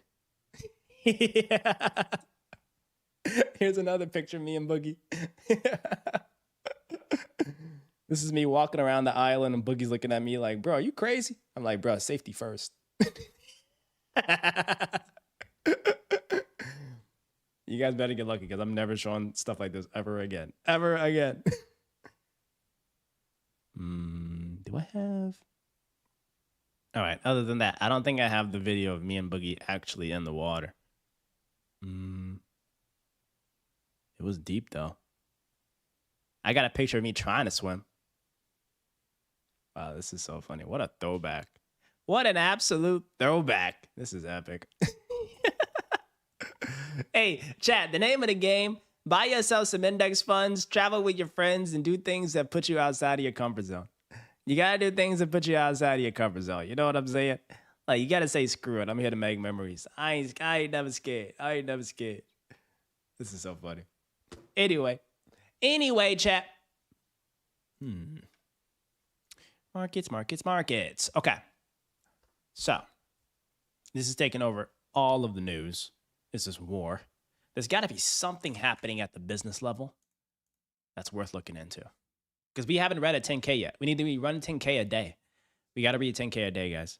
All right, here we go. Activist Starboard takes big stake in French fry maker Lamb Weston. It's pushing the company to speed up improvements and cost cutting. Wait, there's a French fry maker? Oh, there's like a oh wait, ooh, you can't even see. Sorry. French fry maker. What the heck? Lamb Weston. I never heard of that. So apparently it's an underperformer. Hoppers. I haven't seen that yet. I want to see that this week. Okay, we need business news. Give me news on businesses only. All right. Kalshi pushes to expand far beyond sports bets. I'm not a fan of Kalshi at all. I want the company to burn. Anyway, new generation of mall rats has arrived. Why do they call it mall rats? Oh, Gen Z's shoppers are hanging out at malls and documenting everything on social media, helping boost a budding recovery in stores. Wait, W. That's actually a W thesis. They call them mall rats. Why do they call them mall rats, though? That's not nice. All right. Axel Springer strikes $770 million deal for Daily Telegraph. What the heck? They're buying like an old paper company? I wonder what the multiple is on that. Interesting multiple. Let me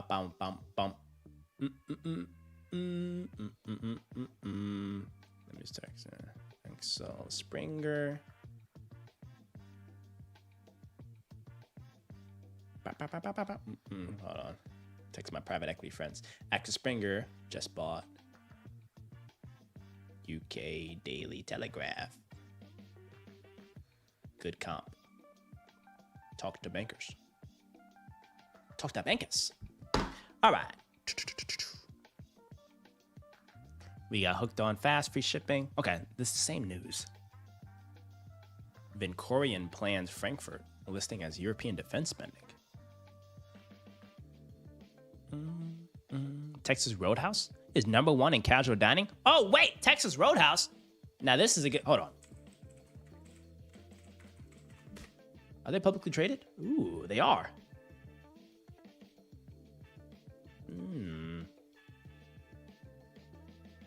No crazy run-ups either. Though. This low-key could be a quality name. Okay, here's the 10K of the day. We're going to look at Texas Roadhouse annual letter. Investor Relations. Texas Roadhouse. I don't know if you guys ever gone to Texas Roadhouse? I'm a big fan of Texas Roadhouse. This place hits. I mean, this place hits, chat. This thing is a banger.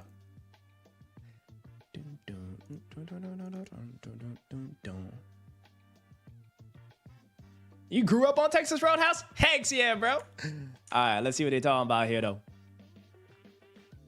Let me go to the financials. Where are their financials? Numbers don't lie. You know how Shakira say hips don't lie? I say numbers don't lie.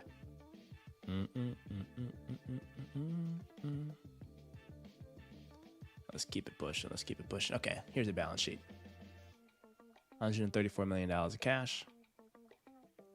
$214 of receivables. Net of allowance for doubtful accounts. What are their receivables? What is Texas Roadhouse's receivables? That doesn't make any sense.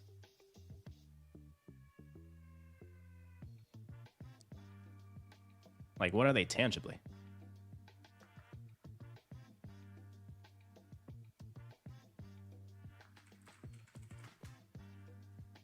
Dun, dun, dun, dun, dun.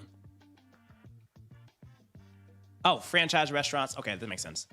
It's the receivables they're getting from franchise restaurants, credit card companies, and then other suppliers. Okay. Yeah. So it's this here. So they get royalties and advertising fees that they're supposed to get paid from the franchisees. And this is probably a small amount. Like the credit card receivables, that's not crazy. People aren't going in debt to to go to freaking Texas Roadhouse. You know what I'm saying? That's a pretty sized amount. Inventory, prepaid income taxes, large PP&E portfolio, operating leases, goodwill. They must have bought something recently. Account payable. Deferred revenue gift cards. This is huge. It's crazy that like businesses be sitting on like $500 million of gift cards. Hey, you know what's like a distressed play? Like sometimes some of the special situation private equity firms and distressed shops, they would buy things like this. Like they would buy like the deferred revenue gift card segment of like distressed businesses. I think there's like a famous shop. I don't know what it was, but 6th Street or like something. Someone bought the gift card portfolio of Toys R Us. Or something like they're doing the bankruptcy. Anyway. I'm not seeing any crazy debt. They don't have any debt in the balance sheet, guys. The business is capital efficient, no debt. Right? Yeah, total liabilities. This business has no debt, y'all. Now let's see their income. Revenue's growing annually, not at a crazy fast clip, but it's growing. COGS, their food and beverage, their labor, their rent.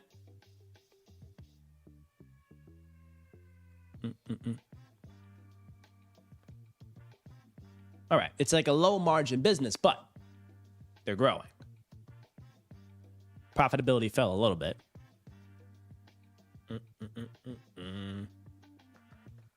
But that might just be to, I don't know what it's, we got to figure out commentary wise why it fell. This is low key a clean balance. This is clean financials, chat. This is actually really clean financials.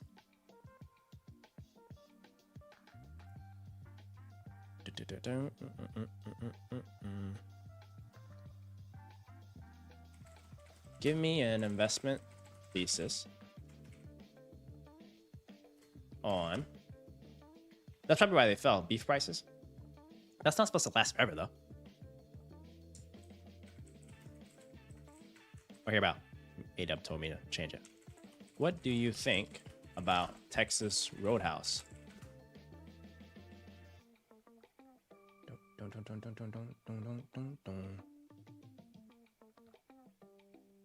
Mid-cycle environment for consumer discretionary. Gold standard in casual dining.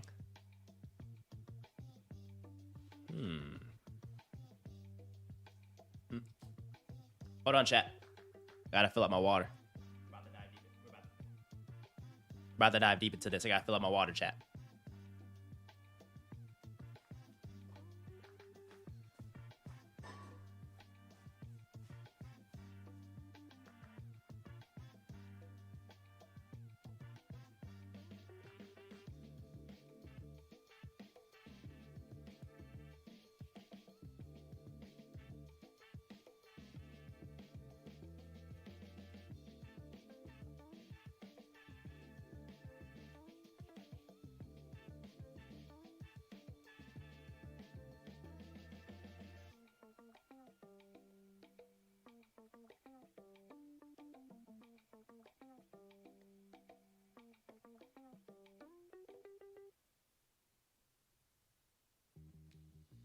Better internet? Cox Internet has the fast, reliable speeds you're looking for. Perfect for seamless streaming, gaming, and working from home. And now get Cox 300 meg internet with a 2-year plan price lock guarantee, plus equipment included. So get your household up to speed. Switch to Cox internet You like today. Texas Roadhouse, CJ? Taxes and fees excluded from price guarantee. Y'all out here listen to a ad. my bad. Spotify Premium does not exist in his household.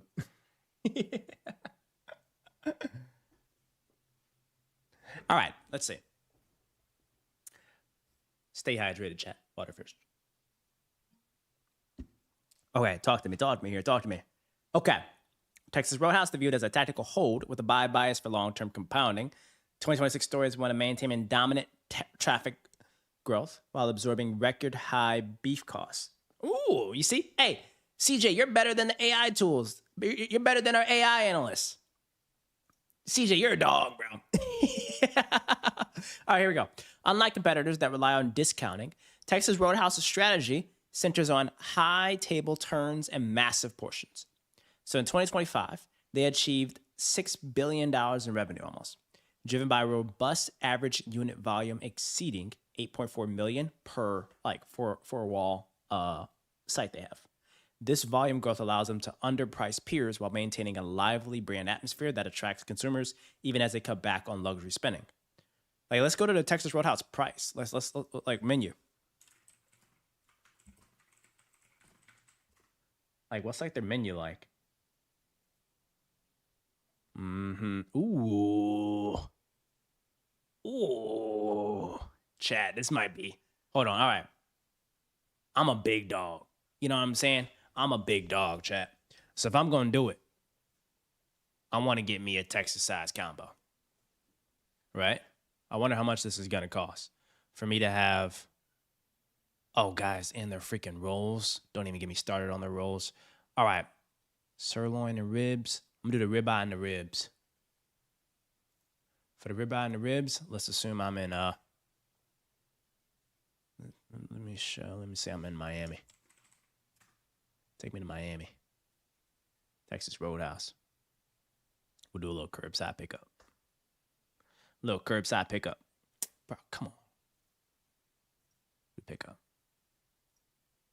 Bro, what? Let's say I'm in Texas. Or no, let's say I'm in Newport. Okay, continue on my order. Texas size combo. Ooh! Sirloin and grilled shrimp. This is, guys, a whole sirloin and grilled shrimp. This is only $28 for a full sirloin, grilled shrimp. Have it medium rare. Do I need any of these extras? Nah. Modify my shrimp? Nah. And then my first legendary side. Ooh. I gotta have a baked potato. Load that thing up. Don't remove none of that. And then I can get another one. I'm gonna get a little bit of greens in there. Get a little Caesar salad. Okay. Who is this for? Chat Capital. Yep. Now how much?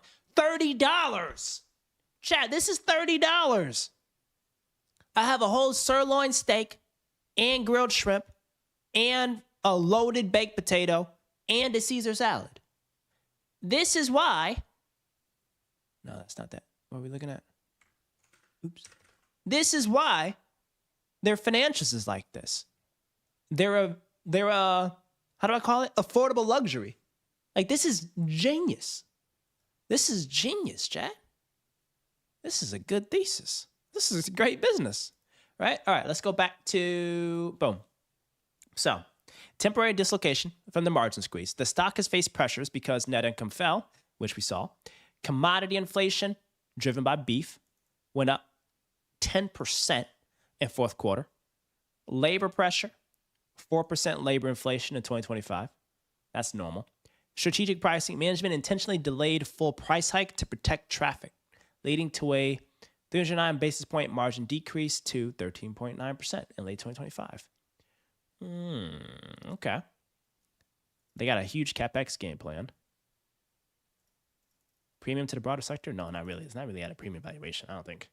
Rolling out Digital Kitchen and Roadhouse Pay to all locations to boost efficiency? Okay. Dividend hike 10%?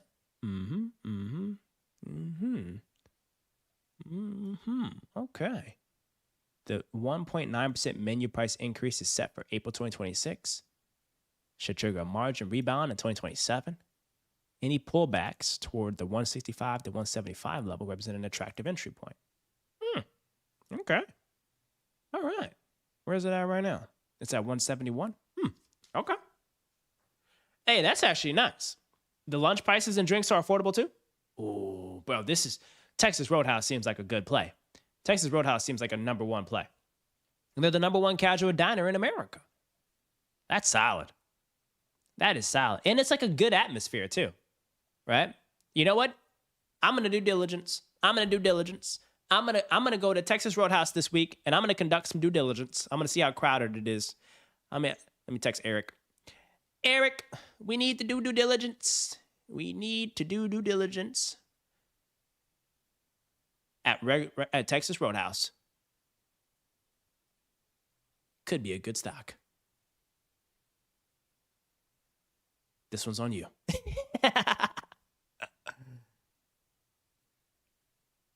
It's a tax write-off.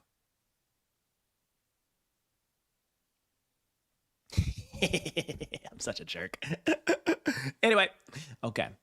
Boom, boom, boom. All right. Boom, boom. See, I like TPL. I like TPL.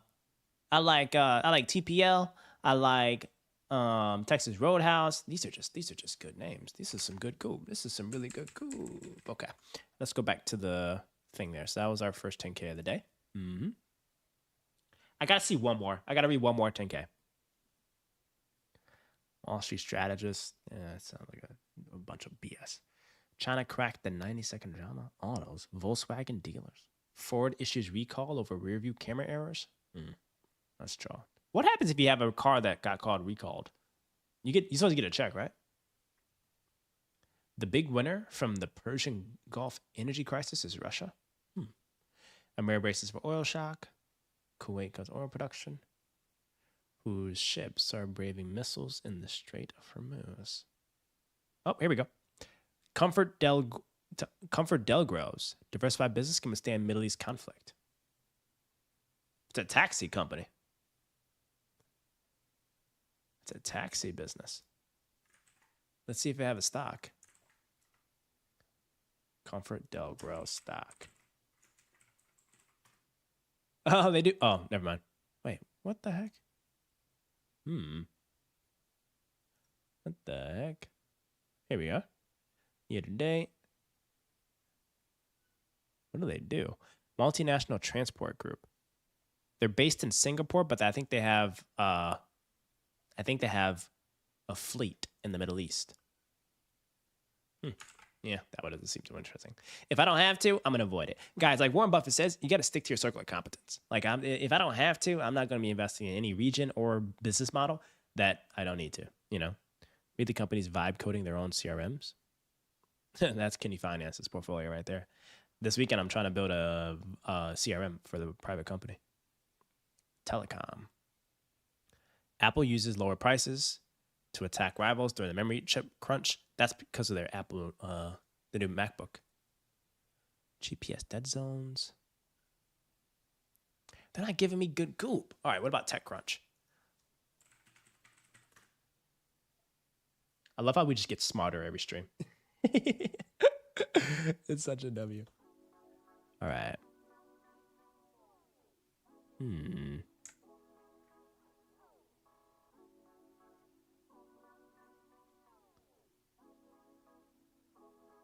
Dun, dun. $40 smartphones. Is anything attractive here? Nope, nothing interesting. Let's check Economist. And guys, I just do this every single day to try to get my my sprint. It's kind of like my news feed to see what's relevant. Go to business.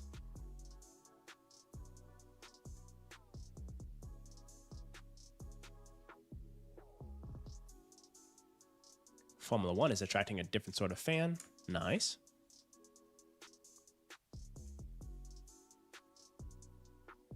Jolted by his business model. Buyer spies an end to a long legal battle. Okay. Stunning rise of China's most audacious miner. Zijin Mining is giving Western giants a run for their money. Oh, here we go. Zijin Mining. But we can't trust their financials though. Someone said that like the Chinese publicly traded financials are just too perfect sometimes.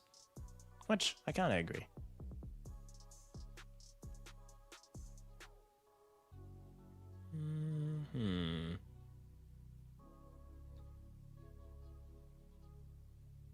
What's happening? All right, these are all old articles. So I guess that's it. Like the whole publicly produced like literature on businesses and the economy is literally all the war. You know what that means? We need to be diving into 10Ks. Russell 2000 list. Holdings. So we need to find something in here. We're gonna pick a random one.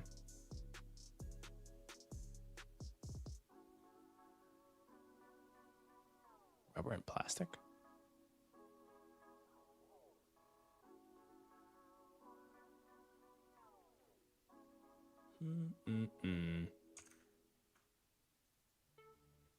Let's try to find something here. I'm looking at the sectors to see if I like the sectors. Ooh, water utilities.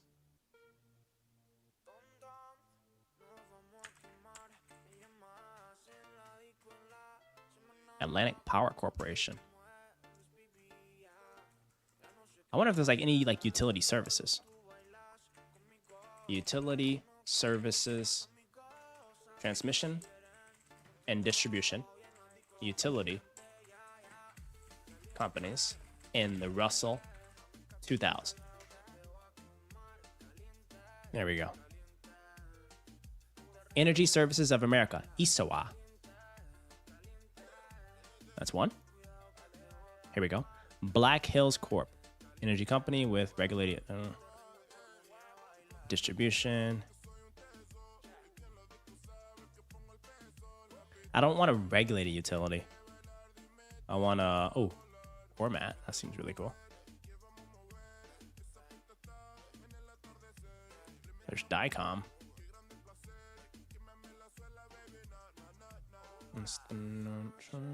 Here we go.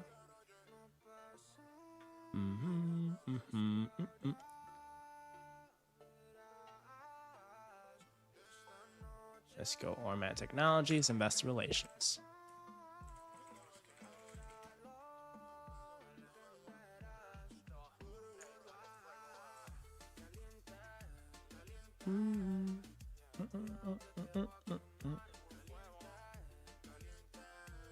Okay.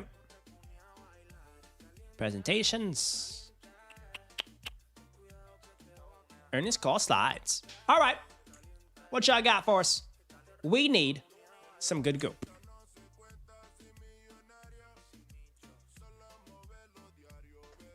$32% revenue increase, 6% adjusted EBITDA growth for the year. They're providing electric services, energy storage services, and then I don't know what this product is.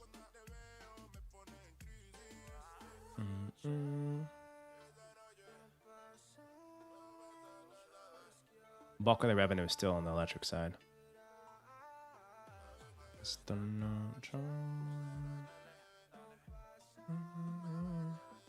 $281 million in cash. Dang, $600 million in capex. I don't like this one. I think they're doing too much. I think this is more than just the services side.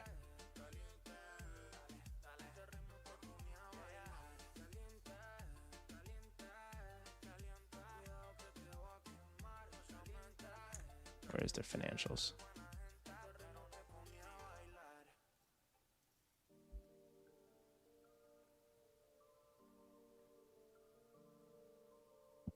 Cash position healthy. PP&E. Then they have this massive debt balance. Massive debt balance. Yeah, they're sitting on. Yeah, this is. We're staying as far away as we can with a 10-foot pole from this one. Sorry. Energy Services of America. This might be crispy. Oh, we looked at this before. Yeah, I think A-Dub talked about this, or somebody.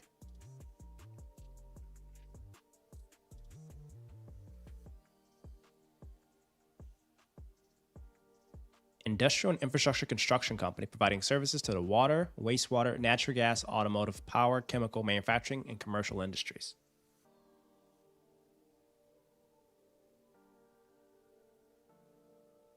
Look at how old this slide is. The slide came out literally last month, and it's like the oldest formatting you could ever find.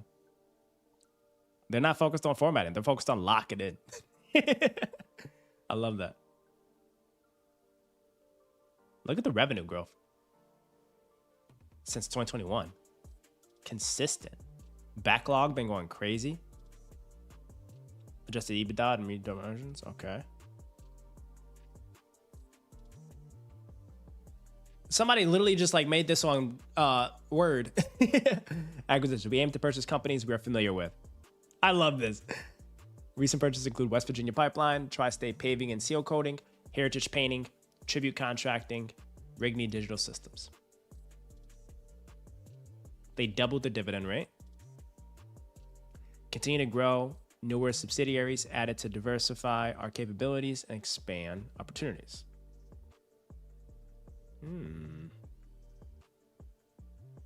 They do a lot of good drilling. Utility paving contractor, wastewater, electrical contractor, Battle Creek, Michigan. HVAC and controls contractor. This is a bank on the services. This is their primary, and they're not even national yet. Their primary service areas are here on the right side, like East Coast.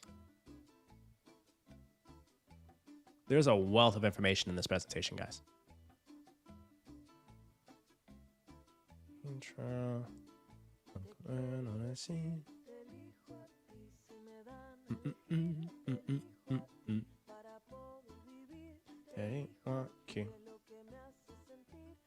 This is so funny.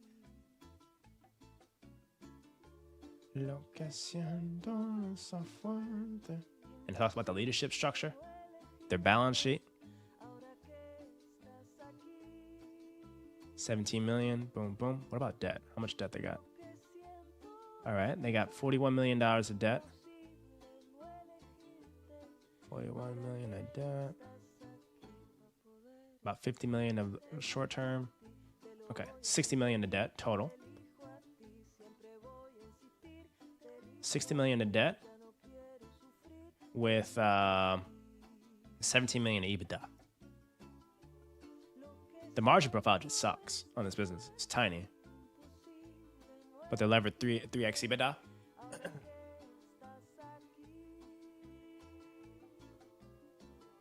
Yep, 60 million of debt.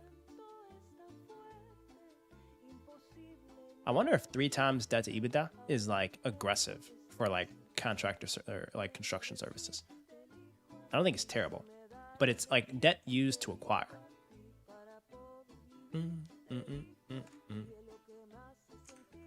Let's see what the price is like. Let's look at the share price. Isoa. Te quiero, te quiero, te quiero, te quiero.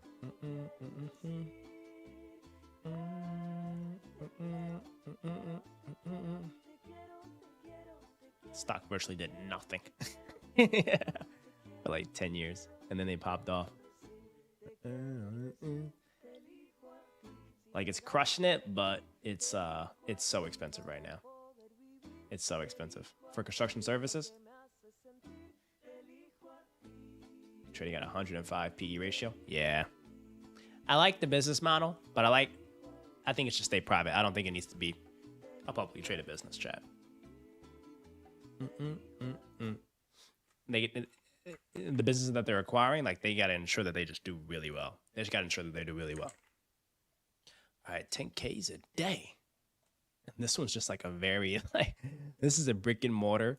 This is boring business, y'all. This right here, this is boring business. And this prints for these dudes. This stuff absolutely prints. So they're crushing it. They're doing well, man. They're doing really freaking well. Chat. Well, I got smarter on oil today. Many thanks to everybody here in the chat on YouTube and Twitch. You guys taught me stuff. You gave me resources. I'm sending the link to the Discord of all the new ones in the stock market channel. So I just pasted that there. I just want to give y'all a little Sunday teaser. What y'all need to be learning about, man. This is not investment advice. This is simply studying in public. I'm doing exactly what I would have done off stream, just with a camera on. And just trying to build pattern recognition, guys. So, as always, take care of yourselves, mentally, physically, emotionally, spiritually, financially. Take care of your camp, take care of your friends, take care of your people, take care of your family. Just be great this week. Like, whatever you guys are working on, chase it with the utmost ambition, focus, discipline. Dream bigger than you ever had this week. Go harder than you ever went. And just know that, like, if you are in a season of pushing yourself to limits that no one else can do, it'll pay off in the long run. All right? So, we got a lot of banger stuff coming up this week. We're going to Miami on Thursday. We are hopefully closing some things, if not this week, then next week. We're allocating to equities in this pullback. We're streaming every single day of it. And I couldn't have had the fire and the motivation to do all this if it wasn't for this chat and the stream and this community and our subs and everything about it. So I appreciate all you guys. W Irreplaceable, I appreciate you checking in. Hope you have a fantastic week. Koebi, hope you have a fantastic week too, bro. I might see you in Miami, man. Maybe. If I go there. This deal is crazy, bro. So, with that, I'm about to wind down. Probably play me a little bit of Raiders, hang out with the boys, and clear the head ahead of a dope week. But stay locked in, y'all. Stay focused, stay blessed, and have a fantastic start to the week. All right, chat? So, God bless. Take care, y'all. Take care of your people. And I catch you Shred Lords literally tomorrow, getting smarter and back to our daily deposits next week. All right? Dale. I'll holla at y'all. Peace.